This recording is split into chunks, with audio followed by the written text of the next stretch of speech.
चलो, fluid flow के बारे में हम लोगों ने लास्ट लेक्चर में स्टार्ट किया था कि जब फ्लूइड जो है कंटेनर के रेस्पेक्ट में रेस्ट पे नहीं रहे, जैसे पाइप है, पाइप अपनी जगह पर है, उसके अंदर से फ्लूइड फ्लो हो रहा है, तो ये किसमें, अंडर विच हेडिंग हम इसको पढ़ते हैं, फ्लूइड डायनेमिक्स। क्या फ्लूइड किसमें आ गया, मोशन में। बोलो क्लियर। हाँ, मोशन में विद रेस्पेक्ट टू कंटेनर, जो चीज उस फ्लूइड को कंटेन किए हुए है उसके रेस्पेक्ट में फ्लूइड क्या है, मोशन में। इतना क्लियर, ठीक है। और जब फ्लूइड फ्लो होता है तो उसकी फिजिक्स को समझने के लिए हम कुछ क्वांटिटीज डिफाइन करते हैं, जिनमें से एक क्वांटिटी थी डिस्चार्ज या फिर रेट ऑफ फ्लो। पर सेकंड कितनी वॉल्यूम ऑफ फ्लूइड किसी क्रॉस सेक्शन में से फ्लो हो रहा है उसे हम कहते हैं रेट ऑफ फ्लो। मान लो एक कोई ये सर्कुलर पाइप है, इसमें से फ्लूइड फ्लो हो रहा है, ठीक है।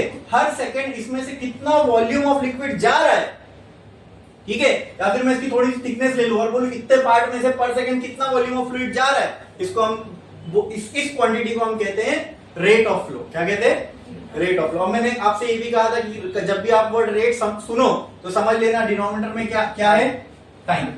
क्या है, अब रेट किसका, फ्लो का रेट, बराबर। तो फ्लो रेट हम डिफाइन कैसे कर रहे हैं कि कितना वॉल्यूम ऑफ लिक्विड पर सेकंड जा रहा है, तो वॉल्यूम ऑफ लिक्विड पर यूनिट टाइम मतलब पर सेकंड। इसी को हमने डिफाइन कर दिया Q, which is rate of flow.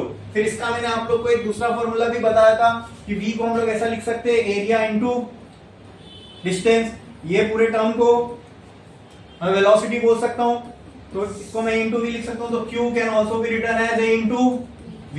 बोलो क्लियर है। ये इक्वेशन हमें आगे यूज होगी और अच्छे से आपको समझ में आएगा। बोलो क्लियर है, इसमें किसी को कोई डाउट, ठीक है। रेट ऑफ फ्लो क्या होता है, डिस्चार्ज क्या होता है, समझ में आया। Volume of liquid flowing per second through any cross section. आई बात समझ में। हाँ, अगर ज्यादा volume of fluid per second flow हो रही किसी एरिया से तो आप क्या बोलोगे, फ्लो हैवी है। अगर कम volume of fluid per second कहीं से फ्लो हो रही है मतलब ये रेट ऑफ फ्लो कम है, यानी डिस्चार्ज कम है, फ्लो लाइट है। आई बात समझ में। अरे बोलो क्लियर है, कोई डाउट है इसमें किसी को। ओके, बढ़ू आगे, बढ़ू आगे। अब फ्लूइड डायनामिक को स्टडी करने के लिए हमें कुछ, हमारे पास कुछ इक्वेशन है और कुछ थियरम्स है जिससे हम फ्लूइड के फ्लो को और अच्छे से समझ सकते हैं। जिसमें से हम पहले टाइप की इक्वेशन देखने जा रहे हैं जिसका नाम है कंटिन्यूटी इक्वेशन। क्या नाम है उसका,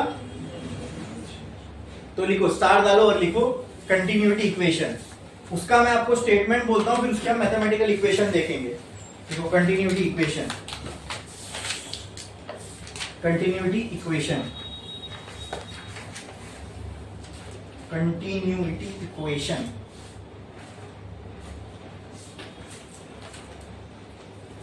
लिखा आपने। It states that in a fluid flow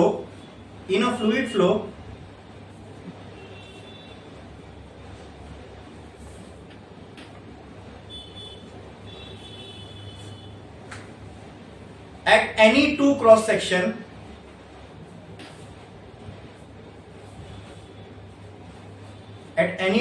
section the rate of flow remains constant.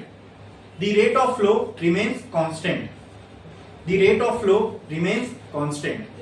तो हमें रेट ऑफ फ्लो के दोस्तों कितने फॉर्मूले मिले टोटल, एक है Q इक्वल टू V/T और एक है Q equal to A into V। ठीक है, ये दो फॉर्मूले हमारे पास रेट ऑफ फ्लो के। और रेट ऑफ फ्लो कंसेप्चुअली क्या होता है वो भी हमें समझ में आया। बोलो क्लियर है। हाँ, अच्छा। अब कंटिन्यूटी इक्वेशन हमसे क्या कहती है कि अगर कहीं पे फ्लूइड का फ्लो हो रहा है, जैसे एग्जांपल ले लो, मान लो ये एक पाइप है, ठीक है, यहाँ पे फ्लूइड का फ्लो हो रहा है। इसको यहाँ पे मैं एक पॉइंट लेता हूँ जिसको मैं बोल देता हूँ पॉइंट नंबर 1, और यहाँ पे मैं एक पॉइंट लेता हूँ इसको मैं बोलता हूँ पॉइंट नंबर 2। ठीक है, आप मुझे जरा ये बताओ कि यहाँ का जो एरिया है, लेट्स से इस एरिया का मैंने नाम दे दिया A1, ठीक है, और यहाँ पे जो एरिया है, हालांकि दिख तो सेम रहा है लेकिन पॉइंट 2 इसके लिए मैंने इसका नाम दे दिया A22। इतना क्लियर है। अच्छा, मुझे आप ये बताओ कि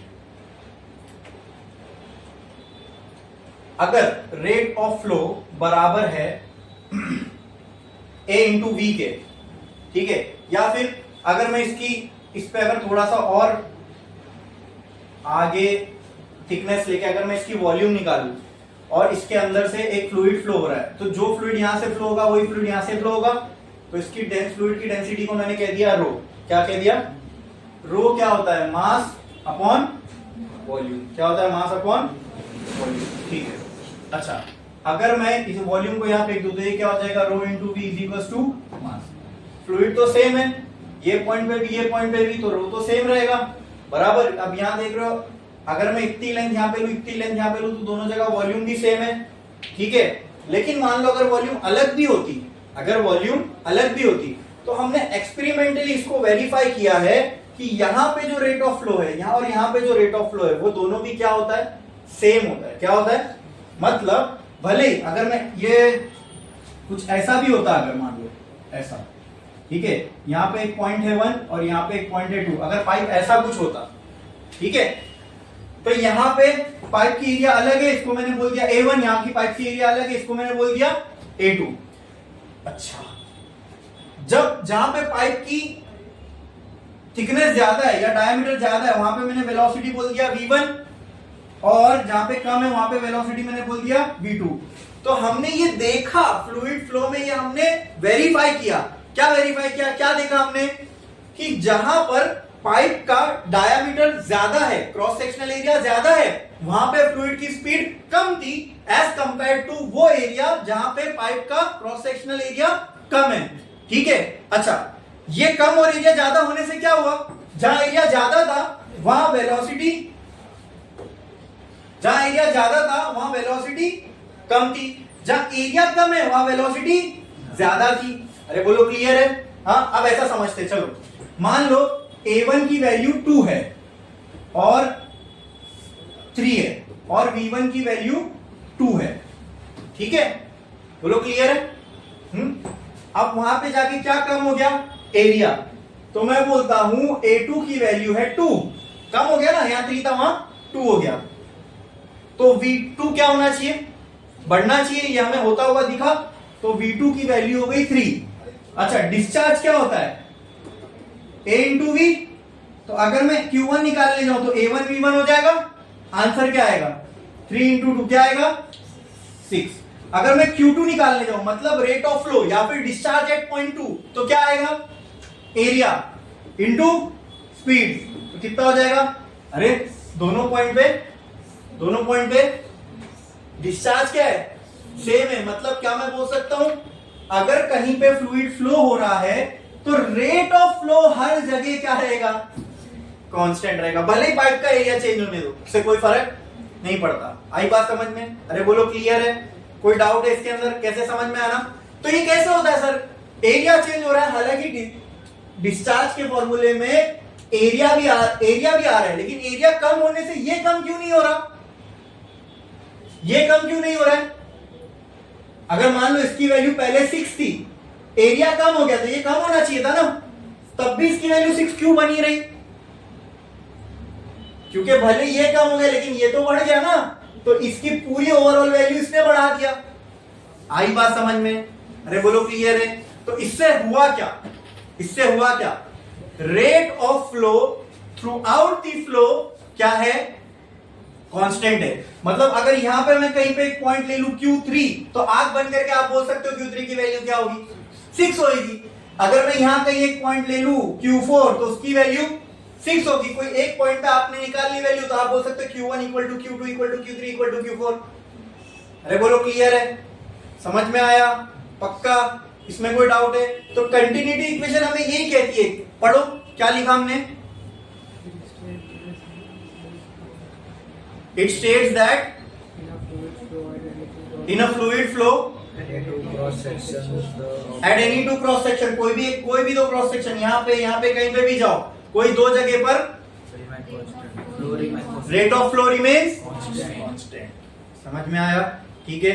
और रेट ऑफ फ्लो क्यों कांस्टेंट होगा समझ में ना, भले एरिया भी चेंज हो तो भी रेट ऑफ फ्लो कांस्टेंट रहेगा। क्यों कांस्टेंट रहेगा? क्योंकि अगर एरिया चेंज हो, अगर एरिया कम हो गई तो वेलोसिटी बढ़ जाएगी, अगर एरिया बढ़ गई तो वेलोसिटी, अगर मान लो इस पाइप को आगे मैं ऐसा भी कर देता, ठीक है, आगे जाके एरिया बढ़ रही है, अगर मैं यहां पूछता आपसे Q5 बताओ कितना है, तो भी 6 होता, क्योंकि एरिया भले यहां बढ़ गई लेकिन Q को सेम रखने के लिए वेलोसिटी क्या हो जाएगी, ये एक्चुअली हो रहा है, ये रियलिटी में ऐसा हो रहा है, ठीक है, ये होता हुआ हमने देखा, उससे हमने ये इक्वेशन बनाई, इसको बोलते कंटिन्यूटी इक्वेशन। क्या बोलते, अरे बोलो क्लियर है कि डिस्चार्ज की जो कंटिन्यूटी है वो मेंटेन है, कहीं टूटा नहीं, ब्रेक नहीं हुआ, जैसे जितना डिस्चार्ज ये पॉइंट पे है उतना ही डिस्चार्ज आगे कोई भी पॉइंट पे रहेगा। बोलो क्लियर है, समझ में आया। तो व्हाट डज कंटिन्यूटी इक्वेशन से, क्या थी कंटिन्यूटी इक्वेशन, बोलो व्हाट डज कंटिन्यूटी इक्वेशन से, थोड़ा दूर से पढ़ो, थोड़ा दूर से पढ़ो। It states that in a fluid flow at any two cross section, the rate of flow remains constant. The rate of flow remains Constant. constant. ठीक है, तो let us consider 2 points in a fluid flow। मान लो ये मैंने एक cross section बनाया, ठीक है, ऐसा कुछ भी, point number 1 and point number 2, ठीक है। Let us consider 2 points in a fluid flow, point 1 and point 2। let ऐसे लिखते जाओ, लिखते जाओ, स्टार्ट करो, लिखो। Let us consider 2 points in a fluid flow. Let us consider 2 points in a fluid flow.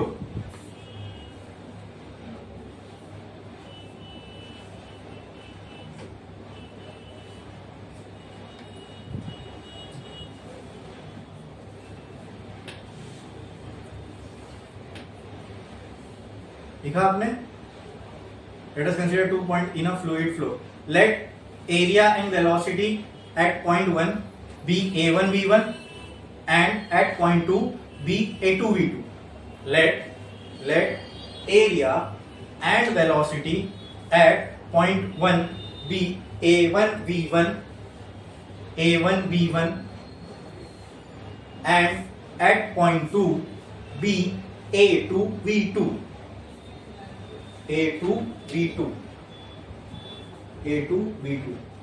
लिखा आपने?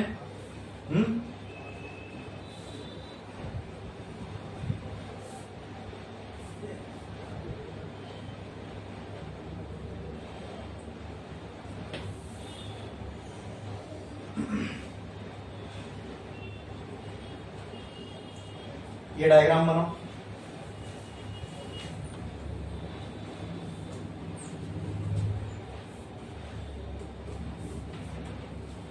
डायग्राम बनाओ।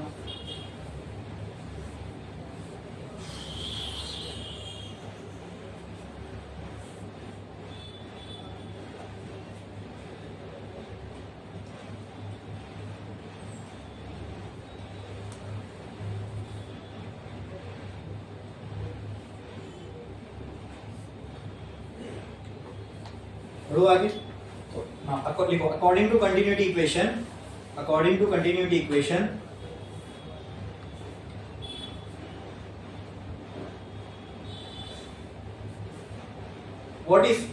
what can you say as per continuity equation that क्या बोल सकते हो आप कंटिन्यूटी इक्वेशन के हिसाब से कि रेट ऑफ फ्लो कांस्टेंट है। रेट ऑफ फ्लो का कांस्टेंट होना मतलब क्या दोस्तों, कि पॉइंट 1 पे जो रेट ऑफ फ्लो है वो रेट ऑफ फ्लो चेंज नहीं होगा अगर हम पॉइंट 2 पे भी चले जाए तो। कांस्टेंट का मतलब ये होता है चेंज ना होना। तो अगर पॉइंट 1 पे रेट ऑफ फ्लो Q1 है तो पॉइंट 2 पे भी रेट ऑफ फ्लो Q2 होगा, लेकिन Q1 और Q2 बराबर रहेंगे। अरे बोलो क्लियर है? हाँ, तो कहना है से according to continuity equation rate of flow Q is equal to constant. हाँ, therefore we can write, क्या लिख सकते हैं हम लोग, बोलो? We can write Q1 is equal to Q2। अगर मैं Q1 is equal to Q2 लिख सकता हूं तो मुझे ये भी पता है Q बराबर होता है A इंटू V के। तो कहना है Q1 की जगह, कहना है Q1 की जगह A1 इंटू V1 और Q2 की जगह A2 इंटू, बोलो क्लियर है, समझ में आया? हाँ, तो कहना है if I can say Q is equals to constant,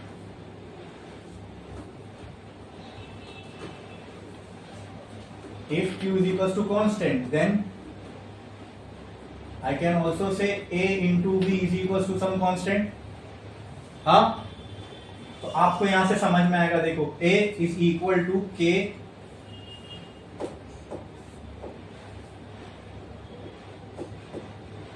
यहां से आपको समझ में आएगा a is equal to k by v। k हटा दो तो यहाँ प्रोपोर्शनलिटी साइन आ जाएगी। हाँ, तो क्या मिल रहा है आपको, a is inversely proportional to, for a fluid flow a is inversely proportional to v। v क्या है, क्या है, वेलोसिटी ऑफ फ्लूइड है, a इनवर्सली प्रोपोर्शनल है v से। इसका मतलब क्या, अगर a बढ़ेगा तो वेलोसिटी फ्लूइड की कम होगी, और अगर a कम होगा तो फ्लूइड की वेलोसिटी बढ़ जाएगी। इसलिए हमें जहां पर हाई स्पीड में फ्लूइड को थ्रो करना होता है वहां पे हम नोजल लगाते हैं। नोजल का मतलब क्या होता है, अब pipe with decreasing cross sectional area, समझ रहे हो, इसको हम नोजल बोलते हैं। तो फ्लूइड जब यहां से आता है, यहाँ एरिया ज्यादा है फ्लूइड की, जैसे जैसे फ्लूइड आगे बढ़ेगा उसकी एरिया क्या कम, एरिया जो पाइप की वो क्या होती जाएगी, कम। लेकिन एरिया कम होने की वजह से according to continuity equation velocity क्या होगी, बढ़ेगी। और इस वजह से ये पाइप के आगे से जो पानी बाहर निकलेगा वो बहुत हाई स्पीड में होगा।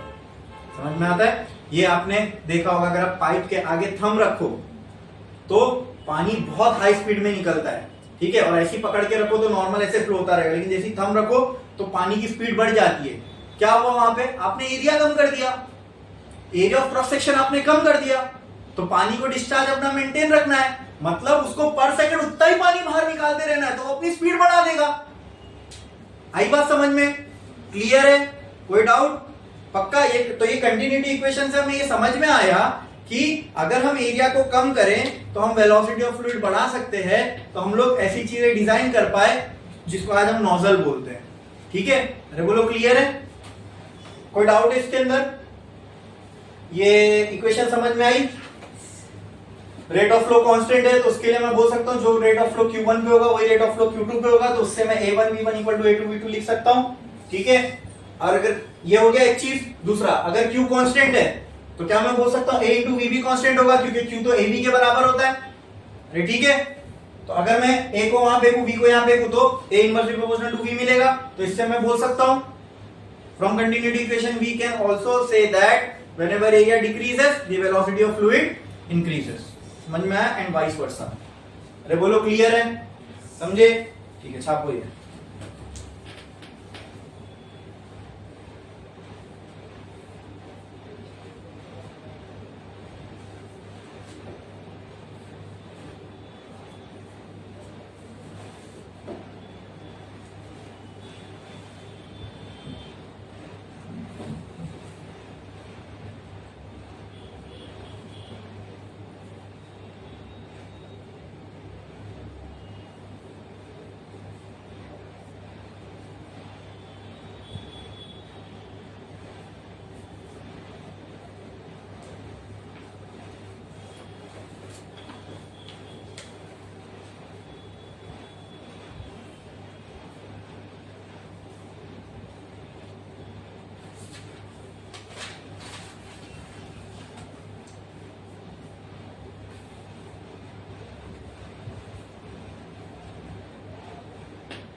अब ये समझते हैं कि लॉ ऑफ कंटिन्यूटी इक्वेशन किस पे बेस्ड है, ठीक है।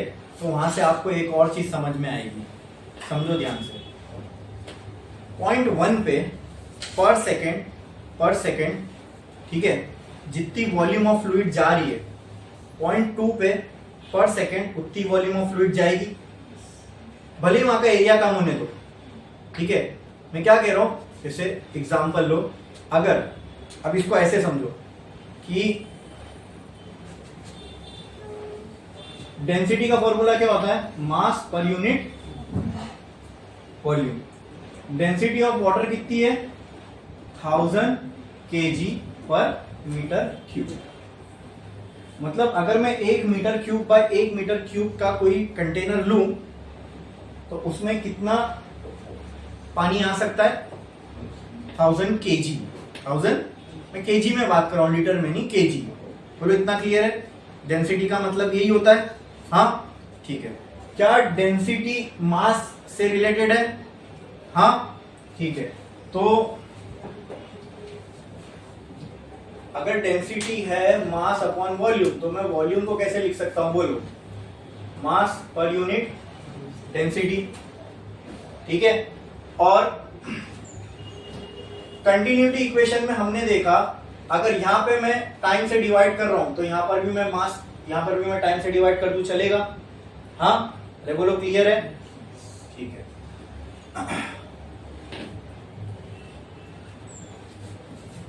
कंटिन्यूटी इक्वेशन में हमने देखा कि यहां पे जो Q1 था वही यहां पे Q1 था, मतलब यहां पे जो volume of fluid per second जा रही थी, उतनी volume of fluid per second यहां जाएगी।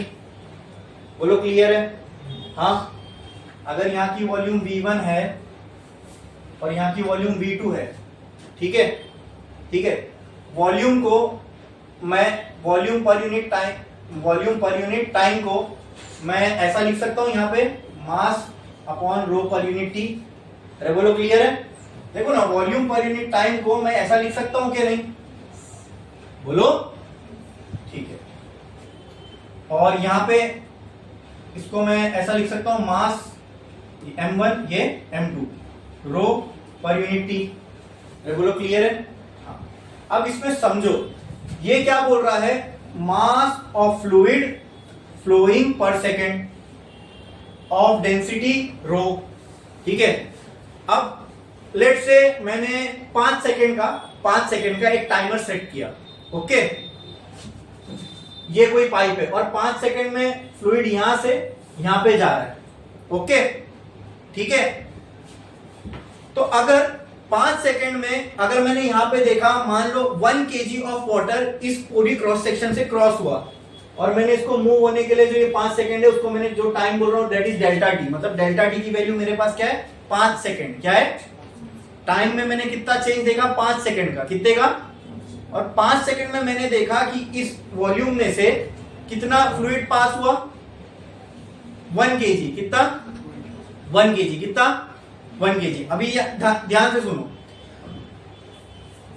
1 kg of fluid passed in 5 second through this cross section, बराबर। तो 1 सेकेंड में कितना पास हुआ होगा? 200 ग्राम, बराबर, ठीक है। क्या जितना वॉल्यूम ऑफ फ्लूइड निकला पर सेकेंड, उसी को हम रेट ऑफ फ्लो बोलते हैं। आगे कोई पॉइंट में ऐसी कंसीडर करूं, वहां पर भी रेट ऑफ फ्लो क्या रहेगा? कांस्टेंट। अगर मैं वहां पे टाइमर सेट करूं यही 1 सेकेंड का, तो वहां पर भी 1 सेकेंड के अंदर कितना वॉल्यूम, कितना मास ऑफ फ्लूइड निकलेगा? Same 1 kg, same 1 kg। क्यों? क्योंकि फ्लूइड को वॉल्यूम पर यूनिट टाइम क्या मेंटेन करना है? कांस्टेंट। क्या मेंटेन करना है? क्या करना है? बोलो क्लियर है? ये चीज समझ में आई? कोई डाउट है इसके अंदर? कि डेंसिटी ऑफ फ्लूइड तो दोनों जगह सेम ही है। आई बात समझ में? अरे बोलो हाँ। तो अगर एक जगह का वॉल्यूम और दूसरी जगह जो क्रॉस सेक्शन है, वहां पे जो वॉल्यूम पर सेकेंड फ्लूइड पास हो रहा है वो भी सेम है, ठीक है। यहां पे जो वॉल्यूम, मास क्या होगा? डेंसिटी अगर है मास अपॉन वॉल्यूम, तो मास क्या हो जाएगा? डेंसिटी इंटू वॉल्यूम, बराबर। अगर क्रॉस सेक्शन 1 है, वहां पे जो डेंसिटी ऑफ फ्लूइड है वो रो 1 है, क्रॉस सेक्शन 2 है, वहां पर भी डेंसिटी ऑफ फ्लूइड है वो रो 2 है, तो क्या मैं बोल सकता हूं रो 1 रो 2 के बराबर है? अरे बोलो, इसको मैं बोल दिया रो 1 और रो 2, इसको मैं बोल दिया m1, ठीक है। तो क्रॉस सेक्शन 1 से m1 मास पास हुआ और इसकी वॉल्यूम को मैंने बोल दिया v1। कोई मैंने क्रॉस सेक्शन लिया 2, क्रॉस सेक्शन 2 पे जो मास ऑफ फ्लूइड है let's say that is m2। क्या है? वहां पे जो फ्लूइड की डेंसिटी है मैंने बोल दिया रो 2 और वॉल्यूम ऑफ फ्लूइड मैंने कह दिया v2, ठीक है। यहां पे जो फ्लूइड है, क्या यहां पे भी वही फ्लूइड है? तो क्या मैं बोल सकता हूं रो 1 बराबर है रो 2 के? अच्छा, अब ध्यान से सुनो, ये वॉल्यूम किसकी है? पाइप की है? नहीं, ये वॉल्यूम में उसकी बात कर रहा हूं जो फ्लूइड पर सेकेंड पास हो रहा है, इसकी बात कर रहा हूं। तो पूरे फ्लो में कहीं पे भी रेट ऑफ फ्लो क्या रहेगा? कांस्टेंट, मतलब fluid flowing per second through point 1 will be same as fluid flowing through point 2 per second. क्या ये समझ में आया? मतलब एक सेकेंड में पॉइंट 1 से जितना फ्लूइड पास होगा, क्या एक सेकेंड में उतना ही फ्लूइड पॉइंट 2 से भी पास होगा। तो वॉल्यूम ऑफ फ्लूइड दोनों जगह क्या है? सेम है, कांस्टेंट है। आई बात समझ में? अरे बोलो क्लियर है? डेंसिटी ऑफ फ्लूइड दोनों जगह क्या है? कांस्टेंट है, सेम है। क्लियर है? अरे बोलो क्लियर है? तो क्या मैं बोल सकता हूं दोनों जगह से पास होने वाला जो मास होगा वो भी सेम होगा। अरे बोलो क्लियर है? मतलब अगर मैं यहां से एक सेकंड में जितना फ्लूइड पास हुआ, यहां से एक सेकंड में जितना फ्लूइड पास हुआ, अगर दोनों को उठा के मैं कांटे पे रखूं तो क्या दोनों सेम होंगे? सेम होंगे। क्यों? क्योंकि भाई volume of fluid flowing per second, इसको डिस्चार्ज बोलते हैं। ठीक है, जितना भी फ्लूइड पास हुआ होगा यहां से, उसको अगर मैंने उठाया और यहां से जितना भी फ्लूइड पास होगा, शर्त यह है कि टाइम मैंने दोनों को एक ही सेकंड दिया। बोलो क्लियर? तो fluid flowing through point 1 in 1 second, fluid flowing through point 2 in 1 second, उन दोनों फ्लूइड को मैंने लिया और वजन किया तो दोनों भी क्या आएंगे? मतलब कहना से the mass of fluid flowing through point 1 is equal to the mass of fluid flowing from point 2। ठीक है, तो इसको बोलते हैं कंजर्वेशन ऑफ मास, मतलब मास में कोई चेंज नहीं आया फ्लूइड फ्लो में दो जगह पे। क्लियर है? ठीक है, तो एक लाइन छोड़ो, स्टार डालो और लिखो, स्टार डालो और लिखो derivation of continuity equation, derivation of continuity equation. अब हम कंटिन्यूटी इक्वेशन को डिराइव करते हैं। हमने ये तो देख लिया कंटिन्यूटी इक्वेशन क्या होती है। कंटिन्यूटी इक्वेशन से एक ऐसी ब्रीफ में बता रहा हूं, हमें दो चीज मिली। एक तो मैं क्या बोल सकता हूं, Q is equal to constant, दूसरा A into V is equal to constant, तीसरा Q1 अगर Q कॉन्स्टेंट है तो जो फ्लो Q1 पे होगा वही फ्लो Q2 पे। तो अगर Q1 Q2 है तो मैं इसको A1 V1 और A2 V2, तो ये सारी चीजें हम कंटिन्यूटी इक्वेशन से ले सकते हैं। बोलो समझ में आया? कोई डाउट है इसमें किसी को? एकदम क्लियर है। अभी कहीं पे भी अगर अपने को जरूरत पड़ेगी तो हम ये सब यूज करने वाले हैं।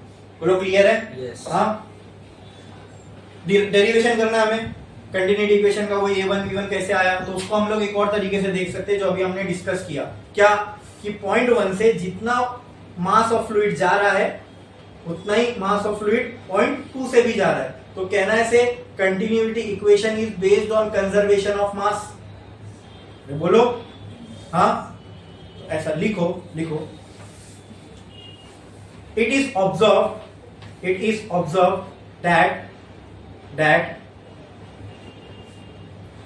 it is observed that mass of fluid flowing per second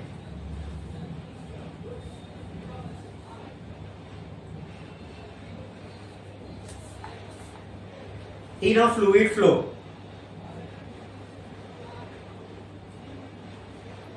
at any two cross section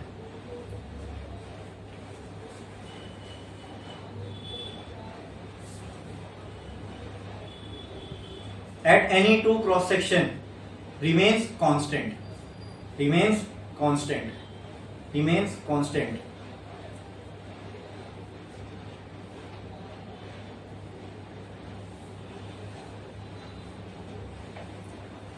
तो ऐसा कर दो, ऐसा फिर से ये बना दो, ये पॉइंट 1 ये point 2, let point 1 and point 2 be the two cross sections of a pipe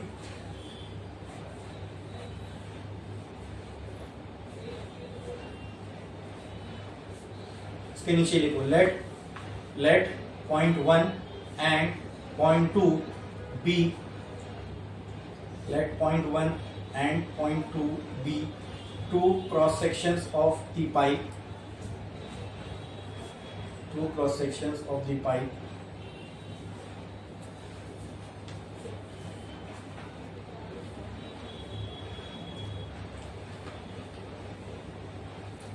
next एक पॉइंट लिखो let m1 be the mass flowing through cross section 1 in time t, in time t,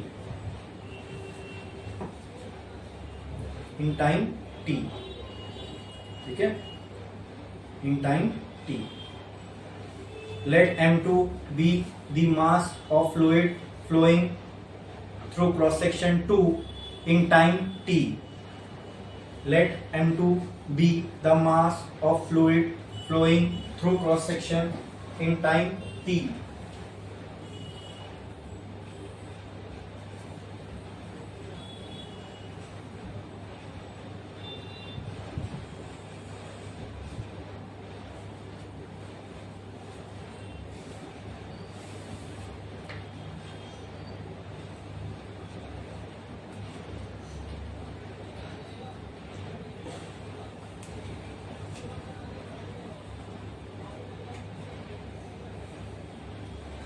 It is observed that, एक line छोड़ो और लिखो, it is observed that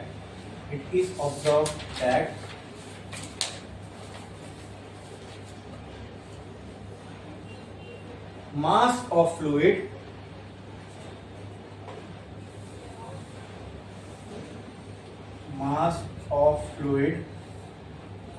flowing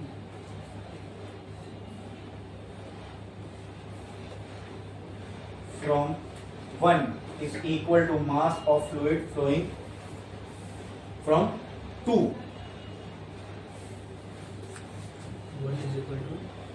Mass of fluid flowing from 1 is equal to mass of fluid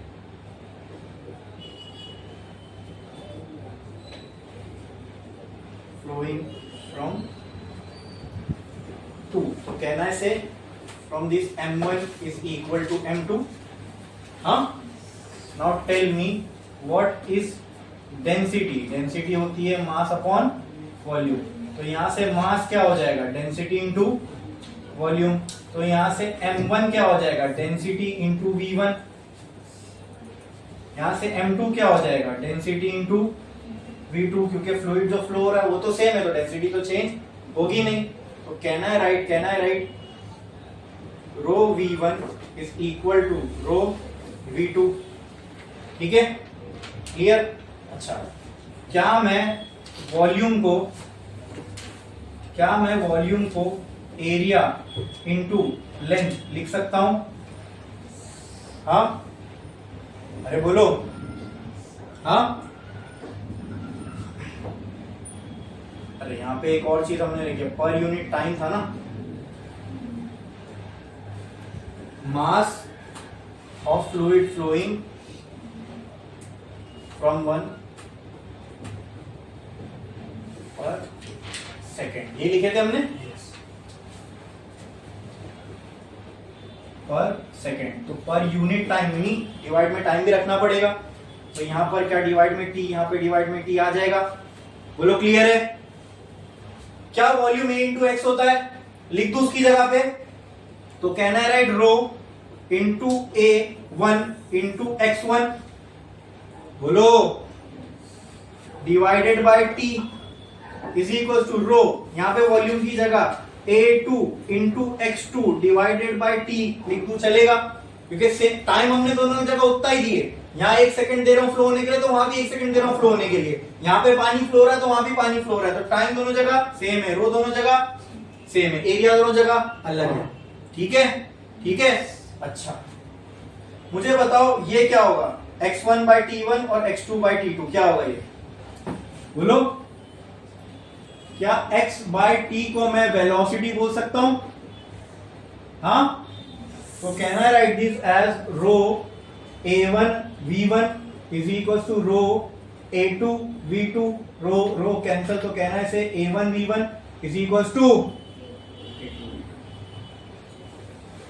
ये continuity equation. ये कहां से आई? हाँ, तो कंटिन्यूटी इक्वेशन बेसिकली बेस्ड है कंजर्वेशन ऑफ मास पे. किस पे? अगर मैं ये बोलूं कि volume flowing through per second through any cross section is constant, तो उससे पहले मेरे को ये बोलना पड़ेगा कि mass of fluid flowing per unit time through any two cross section remains constant. अरे बोलो, क्लियर है? समझ में आया? तो मैंने जब मास पर यूनिट टाइम कांस्टेंट लेके चला तो भी मुझे वही इक्वेशन आई ना. आई बात समझ में? क्लियर है? लिखो। तो ये continuity equation is based on conservation of mass, is based on conservation of मास। यानी दोनों जगह पे एक चीज कंजर्व्ड होती है, वो है मास।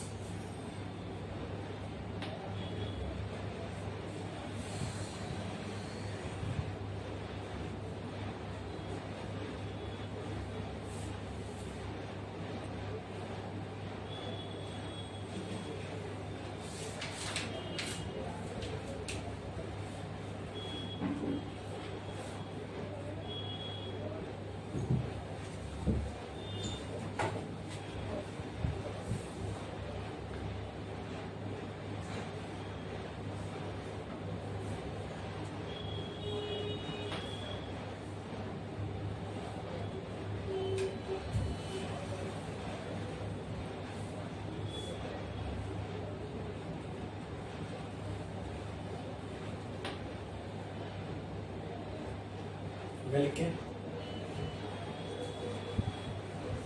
और आगे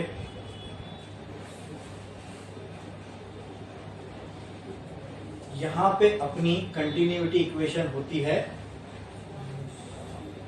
ठीक है। अब नेक्स्ट देखने वाले हम लोग बर्नौलीज थ्योरम, ठीक है, बहुत ही इंपॉर्टेंट है, ध्यान से देखना है। एक लाइन छोड़ो, स्टार डालो, हेडिंग लगाओ बर्नौलीज थ्योरम, हेडिंग लगाओ Bernoulli's theorem, BER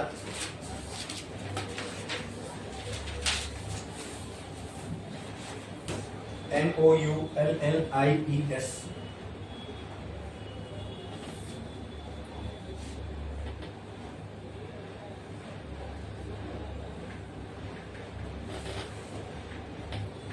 It states that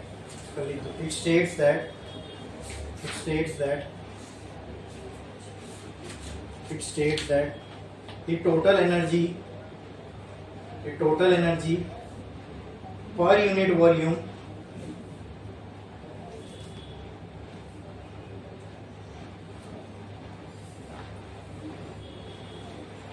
of a flowing ideal fluid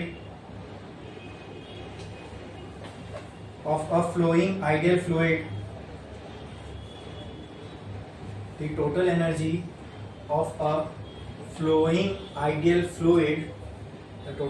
of a flowing ideal fluid in a streamline flow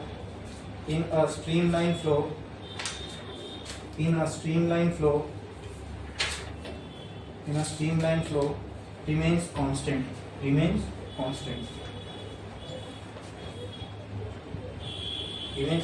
लिखा आपने इतना? अभी कुछ समझ में नहीं आएगा, जब पूरा हो जाएगा ना तो समझेंगे हम लोग अच्छे से। तो इतना समझ लो, ये लिखा हुआ है total energy per unit volume is constant. क्या लिखा है हमने? क्या लिखा भी? Total energy per unit volume in a fluid flow is constant. यही है बर्नौलीज इक्वेशन, ठीक है। अब धीरे धीरे करके देखेंगे, उसके लिए सेटअप करना है पूरा, तो ध्यान से देखो। मैंने क्या किया, एक पाइप लिया, देखो ऐसा एक मैं पाइप ले रहा हूँ जो वेरिंग क्रॉस सेक्शन का है, मतलब यहाँ पे इसका एरिया कुछ अलग होगा और वहां पे कुछ एरिया इसका अलग होगा, ठीक है। तो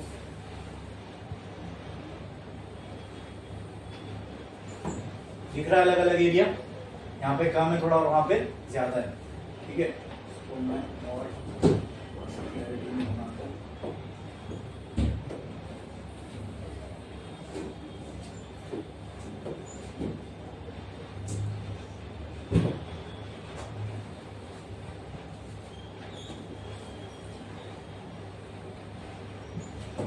ठीक है, तो समझ में आ रहा है ना? वेरिंग क्रॉस सेक्शन का एक पाइप है हमारे पास और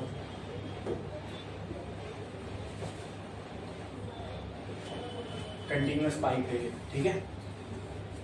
इसके कहीं पे भी मैंने क्रॉस सेक्शन ले लिया, कहीं पे भी, मान लो यहाँ पे मैंने ले लिया 0.1, ठीक है।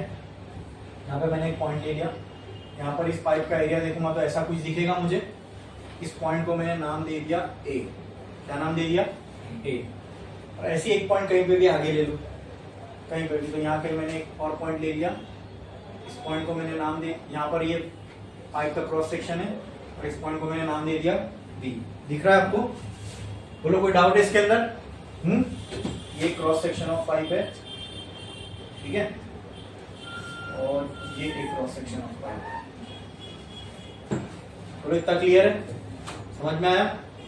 मतलब और इसमें से फ्लूइड फ्लो हो रहा है ऐसे ऐसे, ठीक है। और यहां से बर्नौलीज थ्योरम के लिए जो प्री रिक्विजिट्स है, मतलब फ्लो हो रहा है, वो सारी चीज हम यहाँ दिखा रहे, तभी तो फ्लो होगा। कहीं पे फ्लो को डिफाइन करेंगे तो ही तो कोई थ्योरम उसमें से निकाल पाएंगे ना। पहले हमको क्वांटिटीज डिफाइन करना पड़ेगा, एरिया, वॉल्यूम, प्रेशर, डेंसिटी, मास, ये सारी चीजें। तो उसके लिए पहले हमें एक फ्लो कंसिडर करना पड़ेगा कि एक पाइप है, उसमें से कुछ चीज फ्लो हो रही है, तो उस फ्लो में फिर हम कोई दो पॉइंट को कंसिडर करेंगे। जैसे हमने कंटिन्यूटी इक्वेशन में देखा कि कहीं पे पानी फ्लो हो रहा है, तो कोई भी दो जगह का डिस्चार्ज या रेट ऑफ फ्लो क्या रहेगा, कांस्टेंट। तो उसके लिए मुझे दो पॉइंट कंसीडर करने पड़े। दो पॉइंट आप कंसीडर कहाँ करोगे, पानी में। पानी क्या है, फ्लो हो रहा है, फ्लो होने के लिए पाइप चाहिए, तो वो सारी चीज हम यहाँ बना रहे हैं, ठीक है। ये पाइप है, पाइप में से पानी फ्लो हो रहा है। अब वो फ्लो होते हुए पानी में हमने कोई भी दो पॉइंट ले लिया, ये पॉइंट ए और ये पॉइंट बी। तो ये पॉइंट ए की जगह पे अगर मैं पानी को काटूं तो मुझे ऐसा सर्कल दिखेगा, और पॉइंट बी पे ऐसा पानी को काटूं और साइड से देखूं तो एक ऐसा सर्कल दिखेगा, ठीक है। अब मैंने क्या किया, ये point A point B consider किया। अब इस यहां फ्लो हो रहा है, पानी यहां से यहां जा रहा है। मैंने एक घड़ी लिया, पानी का फ्लो चालू है, मैंने एक घड़ी लिया, और ऐसी मान लो यहां से एक पानी की बूंद आ रही थी, उसको मैंने सोचा अब ये बूंद जैसी यहां पे पहुंचेगी तो मैं स्टार्ट करूंगा, स्टार्ट क्या करूंगा, स्टार्ट, ठीक है। और ऐसी यहां पर कोई पानी की बूंद थी और तब वो यहां पहुंचेगी। जैसे मान लो जब ये इधर पहुंचा, ये यहां कहीं पहुंचेगा, ये बोलो क्लियर है? हाँ ठीक है। या तो फिर हमने पाइप के अंदर ही मान लो यहाँ पे कुछ ऐसी चीज लगा दी जो हमें बाहर से दिख सके, और जब मुझे टाइमर स्टार्ट करना है मैं इसको मूव होने के लिए अलाउ कर दूंगा। यहाँ पर भी कुछ हमने लगाया, उसको भी मूव करने के लिए अलाउ कर दूंगा। मैंने बोला अब फ्लो पूरा चालू है, मैंने टाइमर स्टार्ट कर दिया। जैसे ही मैंने टाइमर स्टार्ट किया, मैंने इसको अलाउ किया आगे फ्लो होने के लिए। तो मान लो कुछ टाइम बाद अगर यहाँ पे अगर जो भी वाटर के मॉलिक्यूल है मैं उनको कुछ टाइम दूं, तो क्या कुछ टाइम बाद वो आगे बढ़ के यहाँ कहीं आ जाएंगे?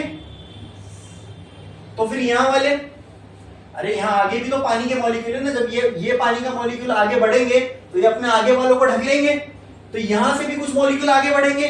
तो कहना ऐसे कि कुछ dt टाइम बाद इधर आ जाएंगे, मतलब यहां से यहां के बीच में मैंने इनको कुछ टाइम दिया डेल्टा टी, क्लियर है? और क्या ये यहां से यहां भी उतने ही टाइम में आए डेल्टा टी में? अच्छा, जो ए वाले मॉलिक्यूल थे वही आगे बढ़ के डेल्टा टी टाइम में इधर आ गए, तो मान लो मैं इसको नाम देता हूं ए डैश। क्या नाम दे दिया? तो जब ये पूरी चीज आगे बढ़ेगी तो क्या यहां से भी आगे बढ़ेंगे? तो यही मॉलिक्यूल dt टाइम में इधर आ गए, तो कहना चाहिए बी डैश। बोलो क्लियर है? बी वाले सारे मॉलिक्यूल इधर आ गए। तो अगर आप मोटा मोटा देखोगे तो आपको ऐसा दिख रहा होगा, ये ए और बी जो है सरक के ए डैश बी डैश पे आ गया। ऐसा नहीं लग रहा कि पहले ये ए बी, अगर मैं इतना टुकड़ा पकड़ूं, यहां से यहां तक का एक पानी का टुकड़ा है, राइट? ये पानी है ना, ये पानी का टुकड़ा है या आइडियल फ्लूइड जो भी है, एक फ्लूइड है। तो अभी एक्सप्लेनेशन के लिए यही समझ लो, मैं बार बार पानी बोल रहा हूं तो समझ लेना वो एक फ्लूइड है अंदर। तो यहाँ पे फ्लूइड का हिस्सा है, क्या dt टाइम में वो हिस्सा यहाँ आ जाएगा ऐसा होके फ्लो होके? क्या dt टाइम में आएगा? dt मतलब या डेल्टा टी मतलब बहुत छोटा टाइम का मैंने उसको फ्रेम दिया, टाइमर चालू किया, 1 सेकंड 2 सेकंड रुका, बंद किया, मैंने देखा ये यहां से यहां आ गया। बोलो क्लियर है? समझ में आया? ठीक है, चलो डेल्टा टी भी बहुत बड़ा टाइम होगा, मैं इसको dt बोल देता हूं। क्या है ये? dt टाइम में। कितने टाइम में? dt टाइम में, ठीक है, बहुत छोटा सा टाइम, छोटे से टाइम में आगे बढ़ेगा। हाँ ओके ठीक है। अब एक लाइन छोड़ो, स्टार डालो और लिखो derivation of Bernoulli's theorem, derivation of Bernoulli's theorem, derivation of Bernoulli's theorem, ठीक है। और यहां पे ध्यान दो फिर से डायग्राम में। अब dt टाइम मतलब बहुत छोटा टाइम, तो बहुत छोटे से टाइम में बहुत कम डिस्टेंस आगे बढ़ेगा, लेकिन आपको समझ में इसके लिए मैंने मोटा मोटा डिस्टेंस बनाया, ठीक है। ये है वो पॉइंट, ये क्रॉस सेक्शन 1, ये है क्रॉस सेक्शन 2। यहाँ पे जो भी प्रेशर है उसको मैं बोल देता हूँ P1, यहाँ पे जो वेलोसिटी है उसको मैं बोल देता हूँ V1, और यहाँ का जो एरिया है उसको मैं बोल देता हूँ A1। यहाँ तो यहाँ का प्रेशर, वॉल्यूम और एरिया क्या हो जाएगा बोलो, P2 V2 P2। क्लियर, समझ में आया? डेंसिटी तो दोनों जगह सेम ही रहेगी, क्योंकि जो फ्लूइड यहाँ से फ्लो हो रहा है वही फ्लूइड वहां से फ्लो हो रहा है, डेंसिटी तो सेम रहेगी। हाँ, और ये आइडियल फ्लूइड का फ्लो है, तो यहाँ पे जो डिस्चार्ज होगा, क्या मैं उसको Q1 बोल सकता हूं? यहाँ का जो डिस्चार्ज होगा, क्या मैं उसको Q2 बोल सकता हूं? बोलो, क्लियर है? हमें पता है Q1 Q2 भी सेम होने वाला है, कि इन fluid flow rate of flow remains constant. उससे चाहे एरिया बड़ा होने दो कम होने दो, उससे कोई फर्क नहीं पड़ता। बोलो, क्लियर है? समझ में आया? पक्का? इसमें किसी को कोई डाउट? बर्नौलीज इक्वेशन क्या कहती है? Total energy per unit volume is equal to constant. अब ये हमें चेक करना, मतलब ये डिराइव करना है कि टोटल एनर्जी एक फ्लूइड फ्लो की पर यूनिट वॉल्यूम क्या रहती है? कांस्टेंट रहती है। ये फाइंड करना है, ठीक है?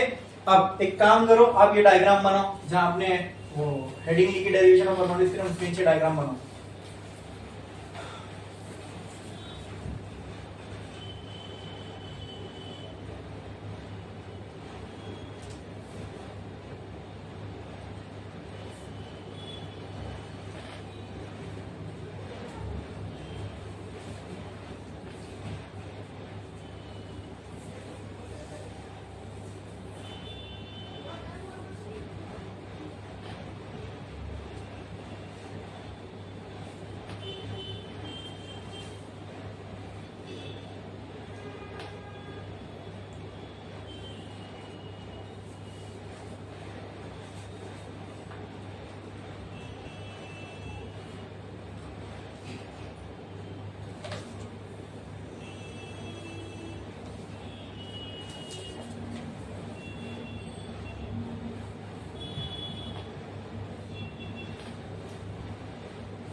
बना लिए?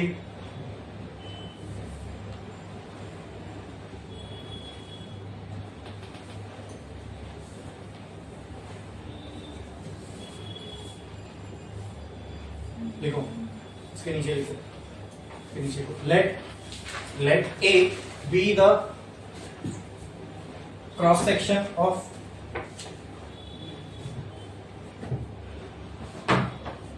या तो ऐसा लिख दो, ऐसा लिख दो, सुनो, let us consider a bulk of fluid flowing in a pipe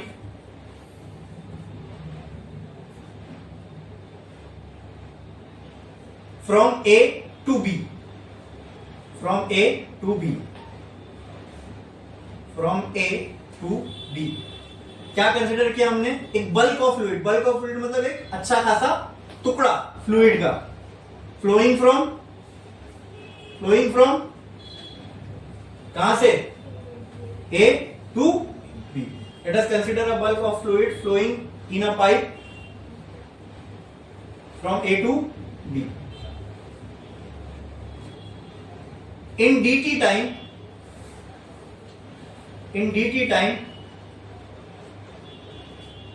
this in dt time, this bulk of fluid in dt time, this bulk of fluid moved from AB to A dash B dash, A dash B dash। बोलो, clear है? बोलो, clear है? ये समझ में आया क्या लिखा हमने? हाँ, in dt time the bulk of fluid move from A B to A dash, यानी dt टाइम में ए इधर था, बी इधर था, तो हमने इसको कुछ टाइम दिया तो ये पूरी चीज आगे बढ़ी, तो ए इधर आ गया, बी इधर आ गया, तो ये हो गया ए डैश। अब न्यू पोजीशन जो है ए और बी की, उसको मैं कह रहा हूं ए डैश और बी डैश। बोलो इतना क्लियर है? ये चीज समझ में आई? बड़े इसमें आगे। अब हम एनर्जी के बारे में देखते हैं कि क्या क्या जो एनर्जी जो है इसके अंदर, ये यहां से यहां अगर डिस्प्लेस हुआ तो इसकी एनर्जी क्या रही होगी। ठीक है, तो एक और लिख लो, एक उसके नीचे एक और लिख लो। Let the displacement of A to A dash in dt time b x1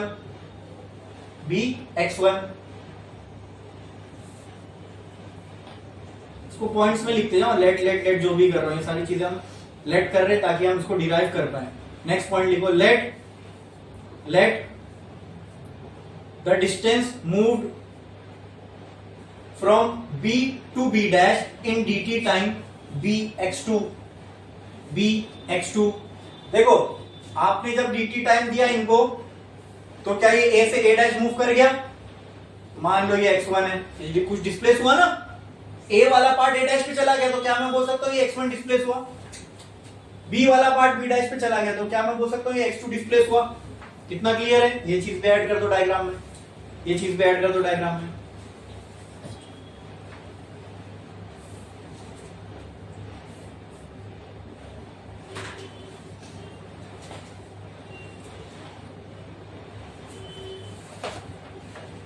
अब इतनी चीजें हमने डिफाइन कर दी हमारे फ्लो के लिए।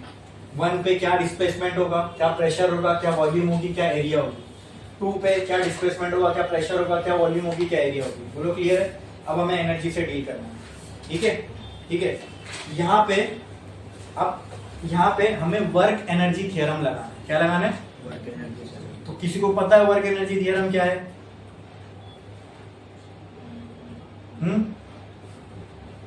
बोलो। अच्छा, यहां पर फ्लूइड की वजह से यहां पे कौन कौन से फोर्स है? सिर्फ कंजर्वेटिव फोर्स है कि नॉन कंजर्वेटिव फोर्स भी है, या सिर्फ नॉन कंजर्वेटिव फोर्स है या कंजर्वेटिव फोर्स भी है? तो इसके लिए अपने को पहले क्या मालूम होना चाहिए, कंजर्वेटिव फोर्स क्या होता है, और तो इसके बारे में अपने को आइडिया है। ठीक है, तो इतना समझ लो कि जब भी, अब मैं उसमें तो नहीं जा सकता डीप में क्योंकि वो बहुत अपने आप में बेसिक और बहुत फंडामेंटल टॉपिक है फिजिक्स का। कंजर्वेटिव फोर्स क्या होते हैं, नॉन कंजर्वेटिव फोर्स क्या होते हैं, फिर इनके बेसिस पे एनर्जी का कंजर्वेशन कैसे होता है। ठीक है, अगर कोई सिस्टम में सिर्फ कंजर्वेटिव फोर्स है और नॉन कंजर्वेटिव फोर्स नहीं है तो वहां मैकेनिकल एनर्जी कंजर्व्ड होती है। ठीक है, और अगर कोई सिस्टम में कंजर्वेटिव फोर्स के साथ साथ नॉन कंजर्वेटिव फोर्स भी है तो वहां मैकेनिकल एनर्जी कंजर्व नहीं होती। ये सब तुम्हारे कुछ समझ में नहीं आ रहा होगा, ये मेरे को मालूम है, लेकिन ये एटलीस्ट स्टेटमेंट दिमाग में जाए क्योंकि मैं इसको आगे यूज करने वाला हूं। ठीक है, तो इतना समझ लो, सिर्फ नाम बता देता हूं। कंजर्वेटिव फोर्स यानी ग्रेविटी का फोर्स, इलेक्ट्रोस्टैटिक फोर्स, ठीक है, और स्प्रिंग फोर्स। ये 3 फोर्स अगर कहीं दिखे तो ये कंजर्वेटिव फोर्स है। क्या है? अगर इसके अलावा कोई और फोर्स नहीं है पिक्चर में, ठीक है, तो आप बोल सकते हो kinetic energy is equal to potential energy. ठीक है, total kinetic energy is equal to total, मतलब मैकेनिकल एनर्जी जो रहेगी वो क्या रहेगी, कंजर्व रहेगी। क्या रहेगी? यानी, या फिर आप बोल सकते हो total mechanical energy equal to constant. ठीक है, ठीक है, अरे बोलो ओके।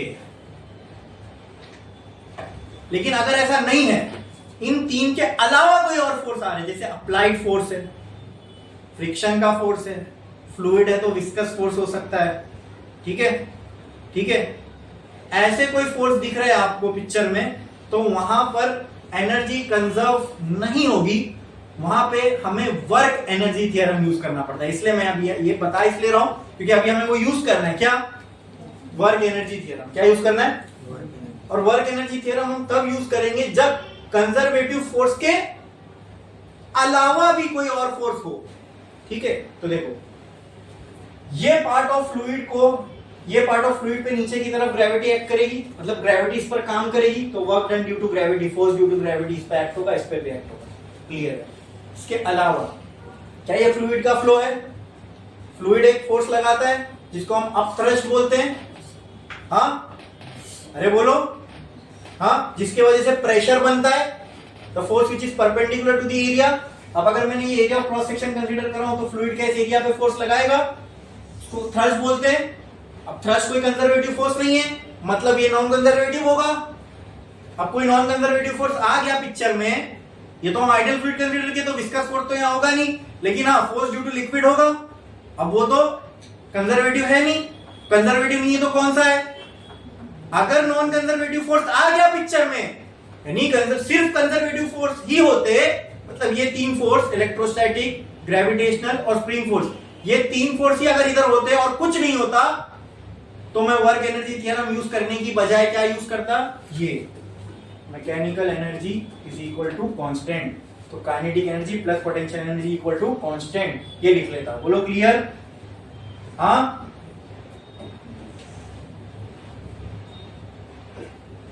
तो जब नॉन कंजर्वेटिव फोर्स नहीं होते हैं ना, तो जो पोटेंशियल एनर्जी होती है वही काइनेटिक एनर्जी में कन्वर्ट हो रही होती है, ठीक है। लेकिन अब यहाँ पे क्या है, यहाँ पे लिक्विड का फोर्स भी जो कि कंजर्वेटिव नहीं है, जब वो कंजर्वेटिव नहीं है तो टोटल मैकेनिकल एनर्जी कांस्टेंट है, ऐसा मैं नहीं बोल सकता। तो क्या करना पड़ेगा? तो यहाँ पे वर्क एनर्जी थ्योरम लगाना पड़ेगा। क्या लगाना पड़ेगा? इतना समझ लो, कंजर्वेटिव फोर्स के अलावा कोई फोर्स है, इसका मतलब क्या? वो नॉन कंजर्वेटिव हुआ, ठीक है।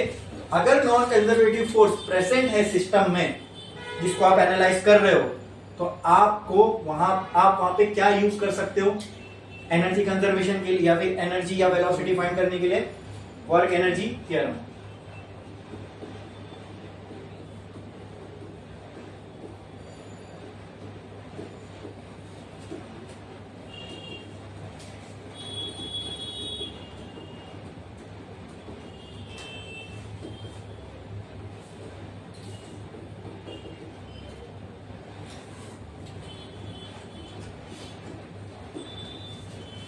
वर्क एनर्जी थ्योरम क्या बोलता है? Work done by all forces. All forces का मतलब अब यहां पे सिर्फ कंजर्वेटिव है क्या? नहीं, ग्रेविटी का फोर्स जो भी कंजर्वेटिव है, लिक्विड का फोर्स जो नॉन कंजर्वेटिव, मतलब यहाँ कंजर्वेटिव फोर्स भी है और नॉन कंजर्वेटिव फोर्स भी है। इसका मतलब work done by all the forces, यानी conservative plus non conservative is equal to change in kinetic energy, ठीक है। अब ऑल फोर्सेस से मेरा बोलने का क्या मतलब है? फोर्सेस दो तरीके के हो सकते हैं, या तो कंजर्वेटिव या तो अगर मैं यहाँ पे लिख रहा हूँ वर्क, पहले ही लिख लो, अच्छा चलो यहाँ पे लिखता हूँ। अगर मैं यहाँ लिख रहा हूँ work done by all forces, तो क्या मैं यहाँ पे ऐसा लिख दूं? Work done by conservative force plus work done by non conservative force is equals to change in kinetic energy. ये लिखो, चलेगा? ये समझ में आया? ठीक है। अब वो इक्वेशन में हमें वैल्यूज भरनी है, पहले इतना लिखो, इसको दे दो इक्वेशन नंबर 1।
अब पहले हम लोग चलो कंजर्वेटिव फोर्स निकाल लेते, फिर नॉन कंजर्वेटिव फोर्स भी निकालेंगे। Okay, work done by conservative force is equal to minus negative of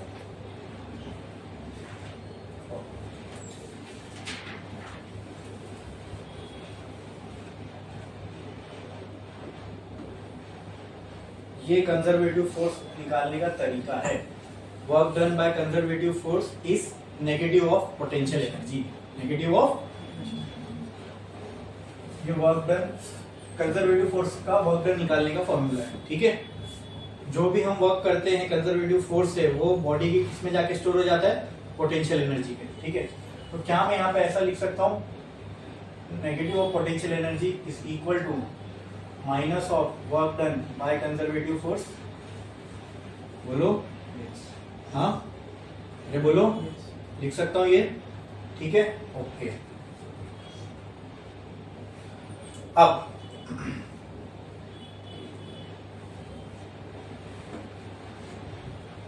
इसको मैं ऐसा लिख सकता हूं, क्या बोलूं, या तो चलो इसको work done by conservative force is equal to, इसको मैं ऐसा लिख सकता हूं, चेंज इन पोटेंशियल एनर्जी को U final minus U initial. हाँ, इसको मैं ऐसा लिख सकता हूं क्या, work done by conservative force is equal to minus U final plus U initial. और इसको ऐसा लिख सकता हूं क्या, work done by conservative force is equal to U initial minus U final. ठीक है, तो work done by conservative force का मुझे ये फॉर्मूला आ गया, you initial minus U final. ठीक है, अब हमारा जो इनिशियल स्टेज था, यानी जो पहले की स्टेट थी वो कौन सी थी, ए बी थी कि ए डैश बी डैश थी। Here can I say U initial is potential energy, U initial is potential energy of AB, हाँ AB सेक्शन का, और dt टाइम के बाद कौन सी पोटेंशियल एनर्जी आएगी, U फाइनल। और U फाइनल किसका होगा, potential energy of A dash B dash. Clear है, क्या मैं इसको यहां पुट कर सकता हूं, work done by conservative force, ये तो याद करना पड़ेगा आपको, ये कहां से है ये मैं एक्सप्लेन अभी नहीं कर सकता। ठीक है, तो जो कंजर्वेटिव फोर्स का वर्क डन होता है it is equal to negative of potential energy. ठीक है, हाँ,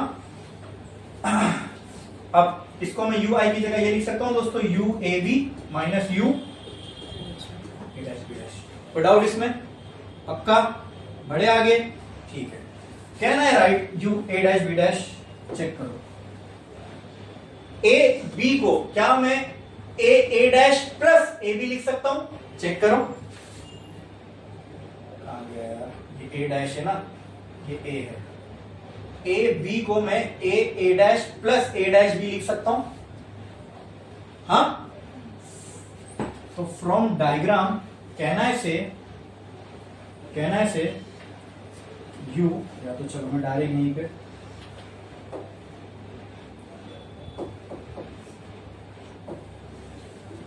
यू ए बी की जगह क्या मैं ये लिख सकता हूं, U A dash plus U A dash B.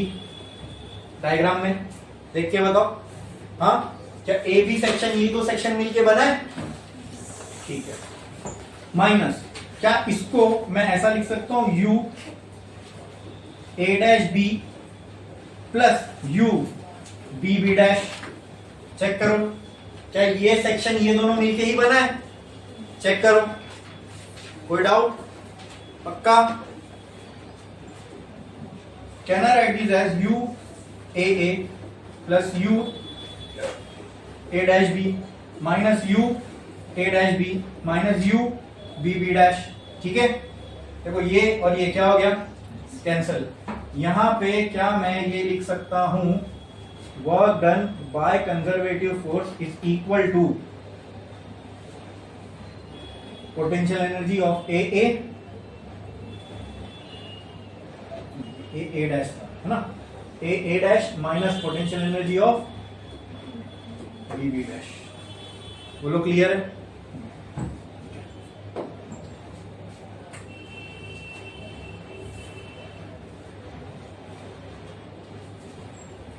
M1 के नीचे इसको ग्राउंड बना लेगा, ये क्या है ग्राउंड। और ये जो सेक्शन है 1 वाला या A डैश वाला, मान लो ये मैंने मान लिया ये है H1 हाइट पे, तो ये कितनी हाइट पे दिख रहा है आपको बोलो, H2 कितने पे।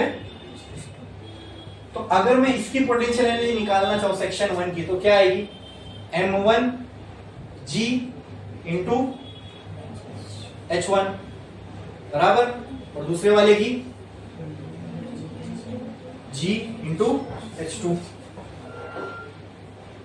तो कहना write mean as work done by conservative force is equals to M1 G H1 minus M2 G H2। Clear है, इतना समझ में आया, कोई डाउट? छापो ये, इतना छाप लो। ये यहाँ का भी बाकी है ना, लिख लो लिख लो जल्दी। हाँ ये हो गया, ये लिख लो जल्दी।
ठीक है, हो गया, ठीक है। अब आप लोग मुझे ये बताओ, यहां पे मास ऑफ फ्लूइड, जितना मास फ्लूइड का पर सेकेंड ये सेक्शन से फ्लो होगा, क्या आपको ये लगता है उतना ही मास ऑफ फ्लूइड सेक्शन 2 से भी फ्लो होगा? ये कौन सी इक्वेशन कहती है? Continuity equation, right. ठीक है, तो नीचे एक लाइन छोड़ो, स्टार डालो, लिखो by continuity equation, by continuity equation we can say that we can say that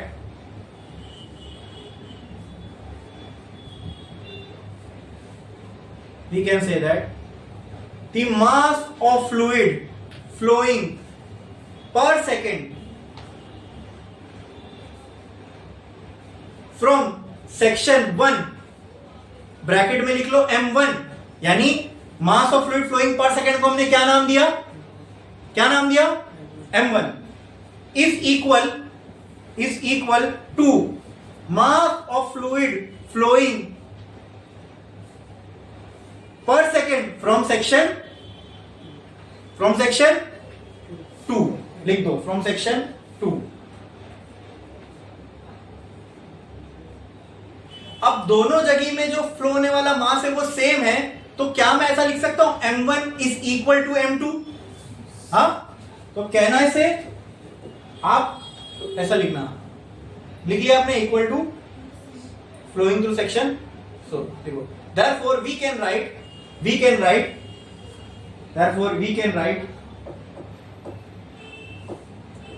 m1 is equal to m2, ठीक है। अरे बोलो,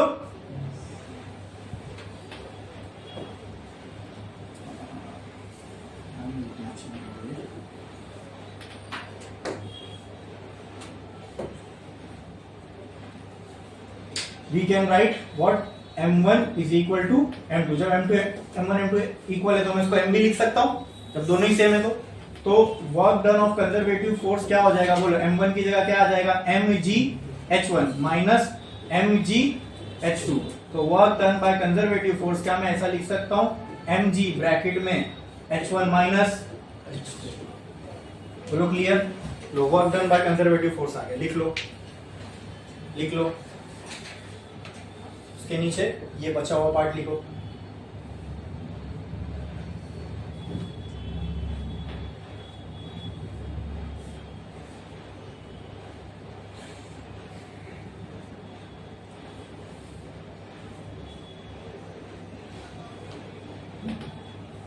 यहां तक समझ में आया? कोई भी डाउट है तो पूछो। अभी तक हमने क्या कर दिया, देखो हमें ये पढ़ना था total energy per unit volume constant है, तो हम जा रहे हैं टोटल एनर्जी निकालने, ठीक है। टोटल एनर्जी क्या हो सकती है किसी सिस्टम की, पूरी पोटेंशियल एनर्जी, काइनेटिक एनर्जी, बराबर, ठीक है। तो अभी हम जो निकाल रहे हैं वो पूरी पोटेंशियल एनर्जी है, ये बराबर है चेंज इन काइनेटिक एनर्जी की, यही है।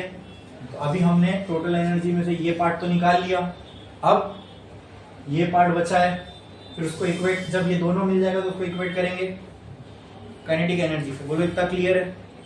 उसके लिए अब तक जो हमने किया वो समझ में आया, डायग्राम, उसके बाद के स्टेटमेंट्स और work done by conservative force, वहां तक समझा। अब कौन सा वर्क डन निकालने जा रहे हैं, कौन सा work done, non conservative force का, ठीक है। अब यहां डायग्राम में work done by non conservative force क्या है, कौन सा फोर्स है जो नॉन कंजर्वेटिव वर्क कर रहा है, कौन सा, यस यस यस, कौन सा, लिक्विड का फोर्स, ठीक है। क्या लिक्विड जो फोर्स लगाता है वही प्रेशर बनाता है, ठीक है। तो लिखता हूं मैं यहां पे force due to liquid pressure, बोलो क्लियर है। नॉन कंजर्वेटिव फोर्स कौन सा है यहाँ पे, वो फोर्स जो लिक्विड लगा रहा है, क्या वही फोर्स प्रेशर बनाता है, इसलिए मैंने क्या लिखा, force due to liquid pressure. तो क्या मैं इसको लिख सकता हूं, work done by non conservative force is equal to work done by pressure, हाँ। और प्रेशर में जो फोर्स आएगा वो कौन सा आएगा, जो लिक्विड लगाता है, जो लिक्विड लगाता है। तो कहना है इसे work done by non conservative force is equal to WP, pressure के लिए, ये बोलो, हाँ ठीक है। अब वर्क डन बाय प्रेशर ये कैसे निकालेंगे, अब ध्यान से सुना। Work done by work done by pressure is equal to, कौन किस पे प्रेशर लगा रहा है देखते हैं। अब यहां पे A और B ये एक सेक्शन ऑफ लिक्विड है, ठीक है, इन पे वर्क करेंगे, बराबर। और जब इन पे वर्क किया जाएगा तो फिर वो यहां पहुंचेगा, बराबर। तो वो फिर यहां जब पहुंचेगा तो वो वर्क किसका कहलाएगा, work of A dash B dash. देखो ये A B सेक्शन है, इस पे हमने फोर्स लगाया, इसका कुछ डिस्प्लेसमेंट हुआ, बराबर। तो पहला वर्क डन जो हुआ वो किस पे हुआ, A B पे। अब वो जो हमने वर्क किया वो किसमें स्टोर हो रहा है, A डैश B, मतलब वो इसी सिस्टम में स्टोर हो रहा है, लेकिन वो सिस्टम कहां पहुंच जाएगा फिर, A डैश B डैश। तो यहाँ पे work done, total work done by non conservative force क्या मैं बोल सकता हूं, या फिर वर्क डन बाय लिक्विड जो वर्क कर रहा है किस पे कर रहा है, A B पे, और उसको कहां से कहां ले जा रहा है, तो क्या मैं बोल सकता हूं total work done by pressure will be equal to work done on A B plus work done on A dash B dash. जैसे वहां किए वैसे यहां किए, बोलो क्लियर है, हाँ। तो कहना है write this as work done by non conservative force is equal to WAB plus WA dash B dash. अब इतना समझ में आया आपको, हाँ। ये दोनों का वर्क, इन दोनों पे जो वर्क हुआ वही कंबाइन होके, अच्छा ये दोनों पे जो वर्क किया किसने किया, फ्लूइड ने किया, लेकिन किया दोनों सेक्शन पे, बराबर, ठीक है। इसलिए फ्लूइड का जो वर्क डन है वो किसके इक्वल लिखा मैंने, ये दोनों के वर्क डन के। अच्छा अब ध्यान दो, ए बी सेक्शन को लेके जाना है ए डैश बी डैश पे, तो इस पे क्या लगाना पड़ेगा, बट कितना,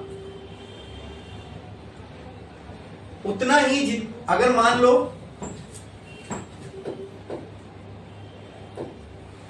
ये ए बी है, इसको कहां ले जाना है, ए डैश बी डैश पे। अब ऐसे ही समझ लो ए बी अपनी जगह पर है, ए डैश बी डैश अपनी जगह पर है।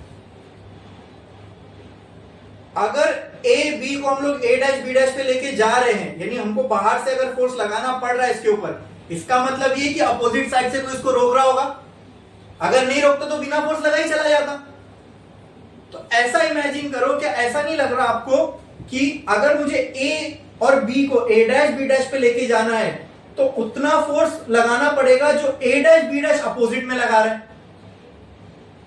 ए डैश बी डैश आगे है, ए बी पीछे है, ए बी को आगे जाना है किस पे, ए डैश बी डैश पे। तो क्या मैं बोल सकता हूं ए डैश बी डैश तब पीछे की तरफ फोर्स लगा रहा है, ए बी को उतना ही फोर्स आगे की तरफ लगाना पड़ेगा, तब जाके ए डैश बी डैश की जगह पहुंचेगा। क्या ये आइडिया समझ में आ रहा है जो मैं बोल रहा हूं, हाँ। अच्छा तो ए डैश बी डैश पे फोर्स कहां लग रहा है, इस डायरेक्शन में, सॉरी ए बी में फोर्स कहां लग रहा है, इस डायरेक्शन में। ए डैश बी डैश का फोर्स लगा रहा है अपोजिट में, इसीलिए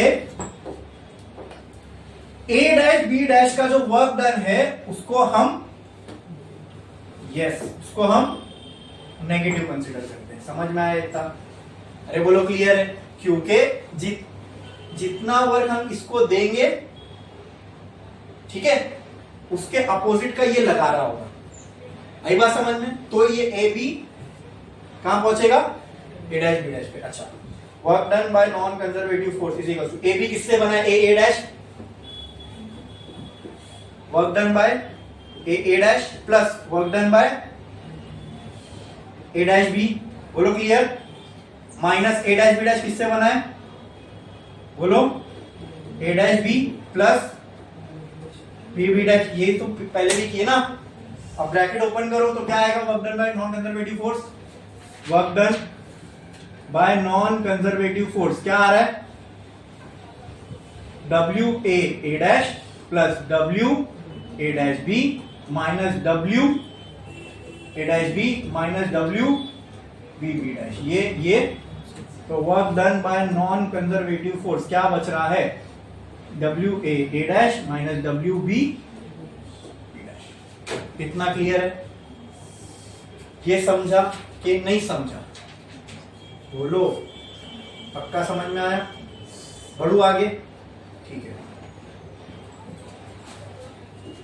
अब वर्क डन क्या होता है, फोर्स इनटू डिस्प्लेसमेंट, ठीक है, ये भी क्या हो जाएगा, फोर्स इनटू डिस्प्लेसमेंट। यहाँ पे जो फोर्स लग रहा है उसको मैं बोल देता हूँ F1 और जो डिस्प्लेसमेंट हो रहा है उसको मैं बोल दिया, यहाँ पे जो फोर्स लग रहा है उसको मैंने बोल दिया F2 और जो डिस्प्लेसमेंट हो रहा है उसको मैंने बोल दिया F2। क्या ये प्रेशर वाला फोर्स है, तो क्या ये प्रेशर बराबर होता है फोर्स अपॉन एरिया, तो फोर्स क्या हो जाएगा, प्रेशर इनटू एरिया। F1 की जगह में P1 A1 इंटू X1 लिख सकता हूं, और F2 की जगह P2 A2 इंटू, अभी ये आया हमें work done by non conservative force, ठीक है। इसके आगे भी और अभी करना है, ठीक है। बढ़ो आगे, नहीं पहले ये छाप लो फिर आगे बढ़ते हैं, जल्दी चलो जल्दी।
गया लिख के?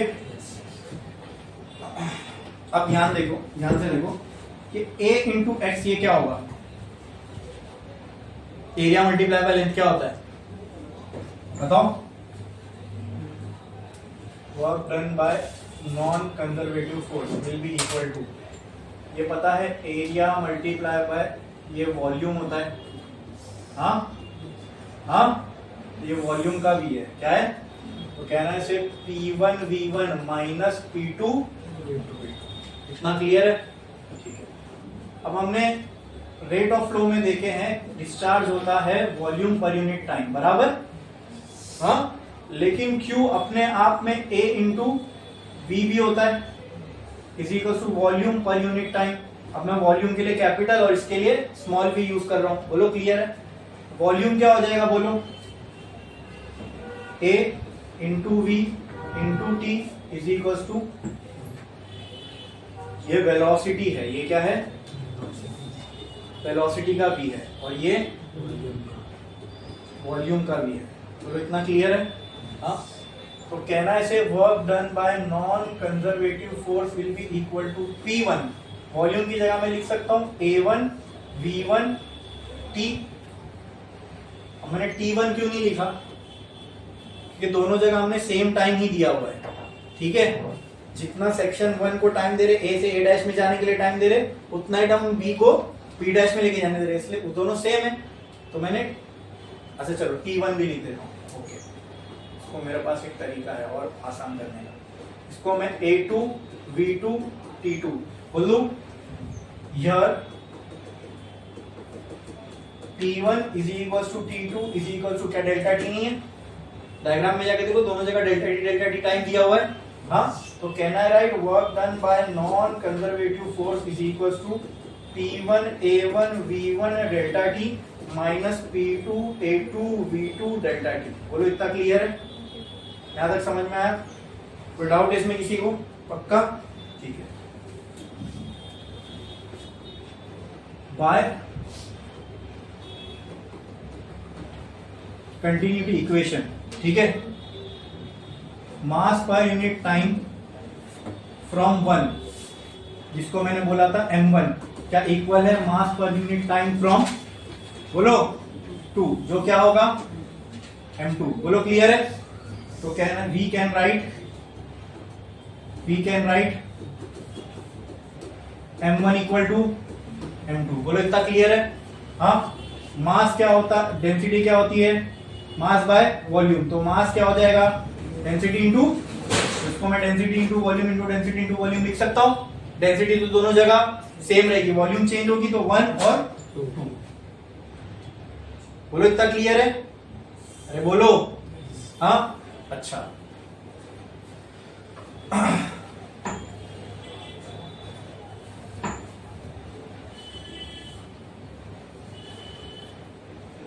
वॉल्यूम की जगह पे मैं फिर से क्या लिख सकता हूं बोलो? वॉल्यूम की जगह पे फिर से क्या लिख सकता हूं? वॉल्यूम की जगह पे मैं ये लिख सकता हूं क्या? वॉल्यूम इज इक्वल टू, यहां पे जो लिखा था मैं, volume is equal to A V और T लिख सकता हूं? अरे बोलो।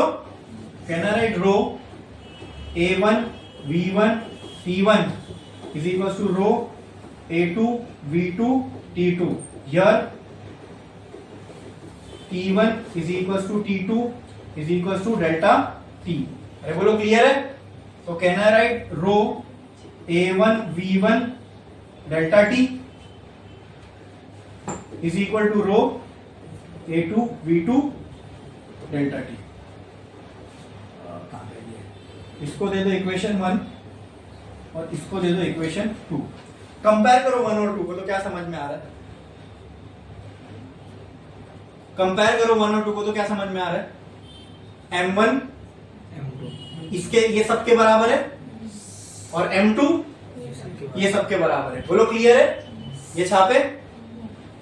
तो पहले इसको कंप्लीट कर देता हूं मैं। ये देखो, देख के क्या समझ में आ रहा है? M1 जो है, चलो एक काम करो पहले आप, छोटा भी होता है ये हाँ, फिर छोटा आएगा तो स्पेस मिलती है ना लिखने के लिए। हाँ कैसे होएगा बताओ? प्रीव्यू में दबा के किधर है? 4 गेट के बारे में। हाँ, अब अब दोनों उंगली से जरा ऐसा करो ना, ये, ऐसा दोनों उंगली से ऐसा करो ना। जो भी सुनो। लेकिन फिर आप लोग को दिखेगा ना। हाँ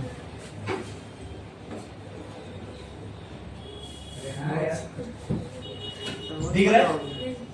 बहुत छोटा हो गया।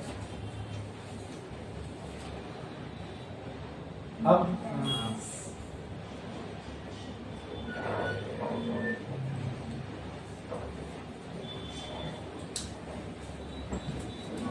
सही होएगा ना ये? Yes. दिख रहा है अभी? हाँ, वो करता हूँ अभी, लेकिन दिख रहा है अभी? उतना ही बड़ा लिखेगा कि इतने में ही लिखेगा? बड़ा लिखा। बड़ा मैं सेम लिखेगा ऊपर। ठीक है, चलो अच्छी बात है फिर तो।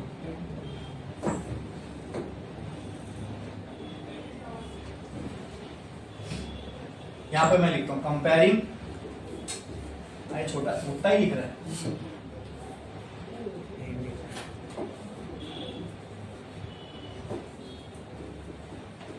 Comparing equation 1 and 2 we get, क्या मिलेगा अपने को दोस्तों बोलो? m1 बराबर नहीं यार ऐसा मत बोलो, m1 बराबर रो a1 v1, ठीक है। तो क्या क्या मैं बोल सकता हूं? m1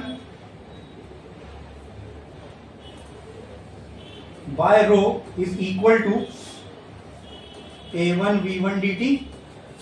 चेक करो। Similarly can I say m2 by rho is equal to, अभी वापस पूरा करने की जरूरत ही नहीं ना, m2 by rho will be equal to, हाँ सही है? कोई डाउट इसमें? बोलो।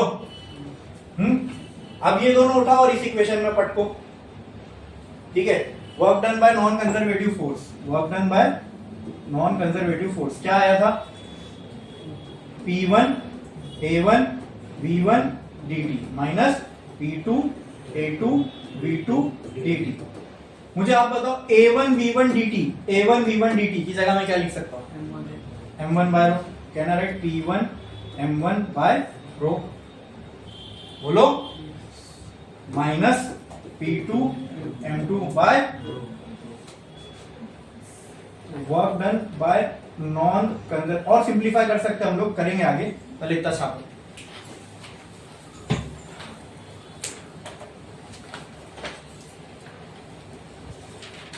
करो जल्दी।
इसके आगे का पार्ट अपन एक ब्रेक के बाद देखते हैं, ठीक है।